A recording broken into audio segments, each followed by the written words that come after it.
त्या जिल्हा अंतर्गत बदल्या होणार आहेत, वेगवेगळ्या जिल्ह्यामध्ये परिचारिकांना जावं लागणार आहे. याच्यामुळं रुग्णसेवांच्या मनावर सुद्धा खूप मोठं दडपण आहे. याचा परिणाम रुग्णसेवेवरती सुद्धा होतो. म्हणून आम्ही आज राज्य शासनाला विनंती करतो आहोत, तिन्ही विभागाच्या राज्य कामगार विमा योजना रुग्णालय, सार्वजनिक आरोग्य विभाग व वैद्यकीय शिक्षण विभाग परिचारिकांच्या प्रशासकीय बदल्या न करता केवळ विनंती व तक्रार आधारित बदल्या करण्यात याव्यात. यामध्ये खूप मोठ्या प्रमाणात या महिलांची हानी होणार आहे.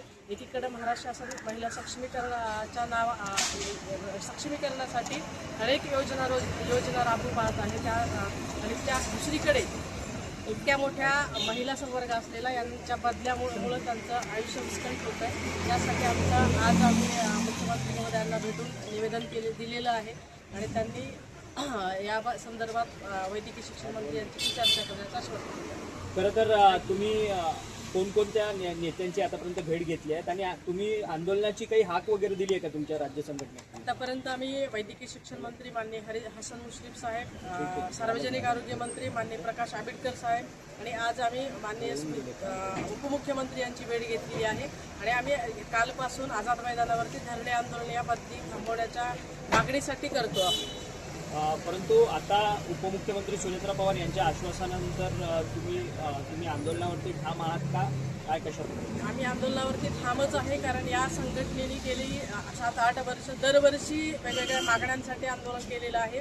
परंतु अद्यापर्यंत अनेक प्रलंबित मागण्या असताना आणि अनेक प्रलंबित विषय असताना ते विषय बाजूला सारून आज परिचारिकांच्या बदलीचा घाट या शासनाने घातलेला आहे.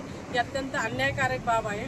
गेल्या 8-10 वर्षामध्ये परिचारिकांच्या पदोन्नती झालेल्या नाहीत, कारण शासनाकडे सेवा प्रवेश नियम नाही आहे आणि असे अनेक मुद्दे प्रलंबित असताना त्या सगळ्यांकडे दुर्लक्ष करून परिचारिकांच्या बदल्या करणं यामागे काय हेतू आहे हे आमच्या लक्षात येत नाही. याचा अर्थबोध होत नाही आहे आणि अनेक आर्थिक आणि आर्थिक गोष्टीशी संबंध असलेल्या बाबी आहेत ज्यावर शासनाने काम केलं आहे. अनेक लोक पदोन्नतीला पात्र आहेत परंतु ते सेवानिवृत्त होत आहेत. अनेक नर्सिंग कॉलेजेस आहेत जिथं शिक्षकांची कमतरता आहे.